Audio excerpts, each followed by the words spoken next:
El menú del día en M24. Comensales diarios. Nuestros columnistas.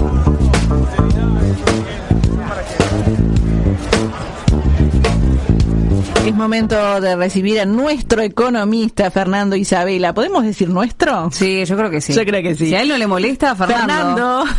No, por favor, un gusto. Igual. ¿Cómo andan? Bien, todo bien. Un poco expectantes con la columna de hoy, porque ya veo que vas a hacer calentar un pueblo. Porque cuando hablamos de impuestos, la polémica está ahí, ¿no? Siempre sobre la mesa. Sí, siempre, porque los impuestos siempre tienen una connotación negativa, ¿no? Y, Claro. y en general cuando uno se refiere a los impuestos es para decir, quejarse de que son muy altos, de que castigan a los que trabajan, de que son una traba al desarrollo. En fin, entonces la idea de hoy es enfocarnos un poco en ese tema con un poco más de elementos, digamos, que la queja. Claro. Y en términos generales, ¿por qué el tema de los impuestos es tan permanente en la discusión política y económica, Fernando? Bueno, desde una visión más de derecha, liberal conservadora, por decirlo de alguna manera, básicamente los impuestos se consideran un mal, incluso hasta en las posiciones más extremistas libertarias, como un robo, ¿no? Porque consiste en sacarle a la gente parte del fruto de su esfuerzo para financiar un Estado que en general se considera que gasta mal o a unos políticos que no sirven para nada, ¿no? Esta es como una visión. Por otro lado, desde una visión, digamos, más progresista, la idea es que la riqueza nunca se genera en soledad. O sea, si alguien genera un ingreso, no lo hace de manera aislada. Si a un empresario le va bien, es porque tiene clientes que le pueden comprar su producto, porque tiene un Estado que financia la infraestructura y que educa a los trabajadores, porque tiene trabajadores que contratar. Entonces, o si uno es un trabajador que le va bien, también es porque, bueno, hay empresas que le pueden pagar a uno el sueldo y porque uno recibió cierta capacitación. Entonces, desde esta perspectiva, los ingresos que uno genera, si bien pueden estar relacionados al mérito de uno, nunca es un producto, siempre es un producto social, ¿no? Entonces, desde esa perspectiva, los impuestos también son una contribución en pago a esos factores sociales para que puedan mantenerse, digamos. Y esa es la justificación. Y de esta perspectiva también, bueno, los impuestos son una herramienta para lograr una distribución más justa y una sociedad más integrada a través, además, del mecanismo democrático, porque los impuestos se votan en el Parlamento, entonces también son una forma de aplicación democrática, ¿no? Entonces, lo que está claro es que los impuestos afectan la distribución de los ingresos, interfieren con los mecanismos de mercado, y permite, bueno, financiar servicios públicos y le dan más potencia al Estado y sus políticas. Entonces, es evidente que desde distintas posiciones ideológicas se van a tener distintas perspectivas sobre los impuestos. ¿Y podemos decir, como se suele escuchar, que son altos los impuestos en Uruguay? Bueno, esta es la pregunta del millón, ¿no? En primer lugar, por lo que venía diciendo antes, es un tema discutible. Va a haber distintas opiniones, depende de donde uno se pare, ¿no? Mi opinión es que no son especialmente altos en Uruguay, tampoco son bajos. Vamos a ver que en realidad los impuestos en Uruguay están bastante en línea con el nivel de desarrollo que tiene Uruguay.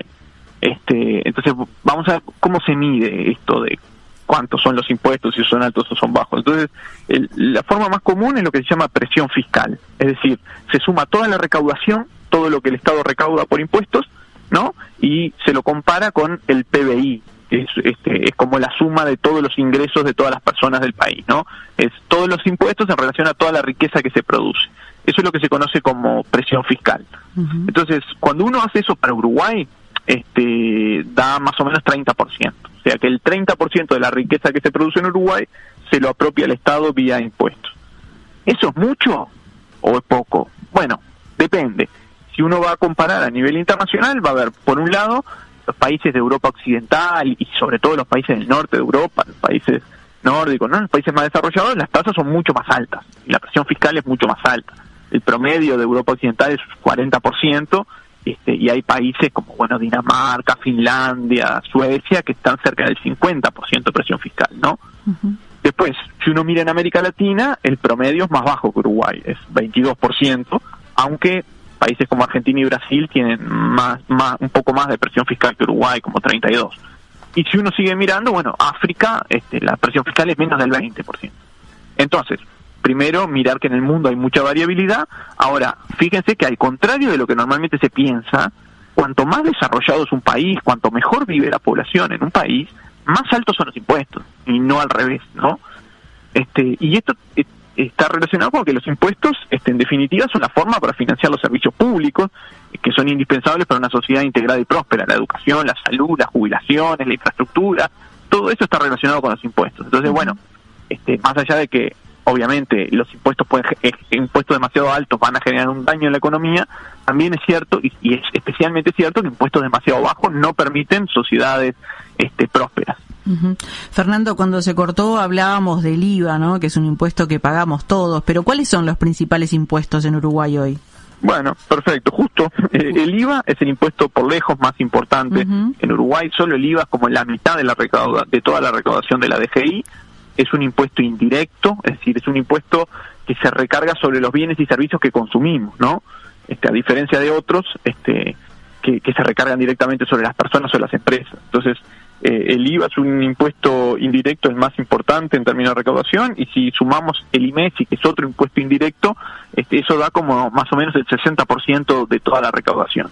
Los impuestos indirectos como estos tienen la ventaja de que son más fáciles de recaudar, porque en definitiva los comercios le hacen de agente de retención a la DGI, ¿sí? Pero tienen el riesgo de ser más injustos, porque uno no puede regular la capacidad, no puede regular el impuesto según la capacidad contributiva de las personas. O sea, cuando vamos al supermercado pagamos impuesto que está puesto en el precio de todos los bienes y servicios, y no es que si yo soy más pobre pago menos. Pagamos todo el mismo IVA, y entonces lo que se ve es que estos impuestos indirectos suelen ser bastante injustos, o sea, terminan recargando mucho a la gente de menos ingresos, ¿no? Después del IVA y el IMESI, en un segundo escalón, digamos, están los impuestos directos: el IRPF, el IAS, el IRAE, ¿no?, que estos son más o menos el 30% de toda la recaudación en Uruguay. Estos impuestos, bueno, el IRPF, el IAS, creo que todos lo conocemos, ¿no? El IRPF carga todos los ingresos, pero está muy asociado a los ingresos salariales. El IAS a las jubilaciones. El IRAE es el impuesto que pagan las empresas, ¿no? Cuando, digamos, las empresas cierran balance, si tienen ganancias, una parte de esas ganancias está grabada por el IRAE.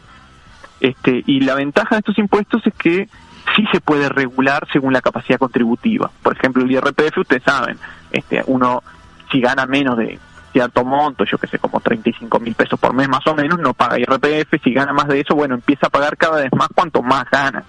Entonces, tienen esa ventaja. Como se ve, en Uruguay son mucho más importantes los impuestos indirectos en términos de recaudación que los directos. La reforma tributaria de 2007, ¿no?, el primer gobierno Frente Amplio, un poco tendió a cambiar esta realidad. Trató de aumentar los impuestos directos y disminuir los indirectos. Y lo hizo, digamos, pero todavía falta. Cuando uno mira en comparación internacional, se ve que los países más desarrollados, el principal pilar de la recaudación son los impuestos indirectos, los impuestos directos, ¿no? El IRPF y el IRAE o el impuesto de sociedades son siempre, en casi todos los países desarrollados, el principal pilar de recaudación, que no es el caso en Uruguay, ¿no? ¿Qué efectos diferenciales generan en materia económica estos distintos impuestos, Fernando? Bueno, en primer lugar, impactos distributivos, como recién veíamos, ¿no? Mientras que los impuestos indirectos en general son regresivos, terminan cargando más a los más pobres, y al revés, los impuestos directos se pueden regular y se pueden regular según la capacidad contributiva y pueden hacerse progresivos, ¿no? Por otro lado, bueno, algunos impuestos, por ejemplo, pueden desincentivar el empleo y la inversión productiva. Este es un viejo tema, ¿no? De cuando se va a poner un impuesto, bueno, pues si eso va a desestimular el empleo y la inversión, puede ser algo negativo. Entonces, por ejemplo, en Uruguay, todo el régimen de promoción de inversiones, ¿no?, todo un sistema para promover la inversión, se basa en exoneraciones del IRAE, del impuesto que pagan las empresas, lo cual de alguna manera señala que, bueno, se considera que ese impuesto puede generar efectos en materia de empleo y de inversión. Desde una perspectiva liberal, el IVA suele ser el impuesto preferido, porque es como neutro, se le llama en términos económicos, o sea, no afecta las asignaciones del mercado. Si uno carga con la misma tasa de impuesto a todos los bienes, la gente en todo caso va a consumir menos, porque los bienes son más caros, pero no va a cambiar la asignación, cuánto gasta en un bien y cuánto en otro. Pero, como vimos al principio, también, desde otra perspectiva, más de izquierda, digamos, donde se puede considerar que interferir con los mecanismos de mercado no necesariamente es negativo, no tiene por qué ser el impuesto preferido, ¿no? ¿Y en el mundo qué cambios se vienen dando en materia impositiva en este momento? Bueno, hay unas cuantas transformaciones relevantes que están en este momento, ¿no? Por un lado, todo lo que ha sido la globalización y la economía digital ha afectado muchísimo la capacidad de recaudación de impuestos. Ustedes piensen, por ejemplo, las empresas transnacionales que tienen sedes en muchos países pueden manipular sus resultados económicos para que figuren todas las ganancias en el país, por ejemplo, donde no pagan impuestos, donde pagan tasas más bajas, ¿no? Este es un viejo tema, que hay mecanismos para tratar de hacer frente a ese problema, pero es un viejo tema que genera que los países pierdan recaudación, ¿no? Y ahora las empresas tecnológicas hacen un problema mucho más grande. Ustedes imagínense Google, ¿sí? ¿Dónde paga impuestos Google? ¿Dónde genera la ganancia, no? Google genera por publicidad, por venta de datos, todo eso genera enormes ganancias. Es muy difícil saber a qué país le corresponden las ganancias que tiene que pagar, porque bueno, Google, si bien tiene algunas sedes físicas, funciona básicamente de manera digital, en la nube. Entonces, eso le permite a Google decir que buena parte de su proceso productivo lo hace justo en el país que le cobra menos impuestos, ¿no? En la Unión Europea pasa mucho esto con Irlanda, que es un país que tiene impuestos muy bajos. Entonces, bueno, todas las tecnológicas dicen que casualmente generan todas sus ganancias, la gran mayoría en Irlanda.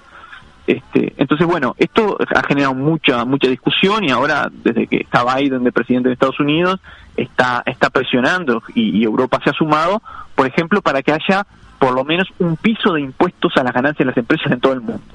Es decir, la idea es tratar de que en todo el mundo la tasa de impuestos a las empresas no sea menos que un tanto por ciento, y eso evite a las empresas, digamos, decir que generan todas las ganancias justo en los paraísos fiscales, ¿no? Uh-huh. Y todo esto va de la mano de esto, bueno, de las listas negras y listas grises de paraísos fiscales. Justo este tema estos días ha estado un poco en el tapete, ¿no? Que son los paraísos fiscales, son territorios que buscan beneficiarse con normas que facilitan la evasión fiscal a los multimillonarios o a las grandes empresas.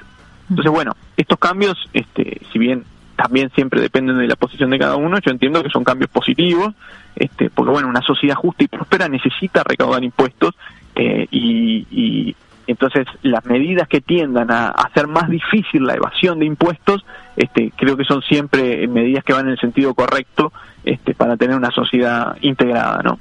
Uh-huh. Fernando, han llegado algunos mensajes de la audiencia. Por acá, por ejemplo, nos dicen: en esta temática es importante contrastar los impuestos que se pagan y la calidad de los servicios que se brindan desde el Estado. Un tema para analizar, porque creo que es ahí donde hay mucho desconformismo, nos dice Mara por acá. Sí, totalmente. Esa es una muy buena observación. Siempre es una discusión que es como el huevo y la gallina, ¿no? Porque uno puede decir, bueno, pero acá pagamos impuestos, pero los servicios son malos, y alguien va a decir, bueno, pero capaz que los servicios son malos porque pagamos pocos impuestos. Pero totalmente, creo que eso es una cosa muy importante. O sea, hay que medir, por un lado, cuánto se paga, y por otro lado, la calidad de los servicios. Y bueno, eso es toda otra discusión también, pero me parece muy atinado el comentario. Y Rosario, de Reducto, se pregunta, bueno, ¿cuánto se recaudó por el IVA, el 2%, que, bueno, no se descuenta más por pagar con débito? También es otra de las preguntas que se hacen los oyentes. Bueno, sí, totalmente. Algunos cambios que se hicieron desde el comienzo de este gobierno, que supuestamente no iba a aumentar impuestos, le ha permitido aumentar de manera un poco oculta, digamos, algunos impuestos, como los que dice el oyente, de exoneraciones que existían al IVA por pago con débito, que han desaparecido, ¿no? Uh-huh. Sin duda. Fernando, si te parece, siempre hacemos lo mismo con Alejandra, nos encanta decir lo mismo al mismo tiempo. Hablan a coro, sí, buenísimo. Tal cual, eso, es como si estuviéramos coordinadas. Nos pasa siempre en las despedidas también. Si te parece, Fernando, seguimos hablando de estos temas económicos en 15 días. Cómo no, con mucho gusto. Chao, que pases bien. 97.9 FM Montevideo. 102.5 FM Maldonado. Escucha distinto.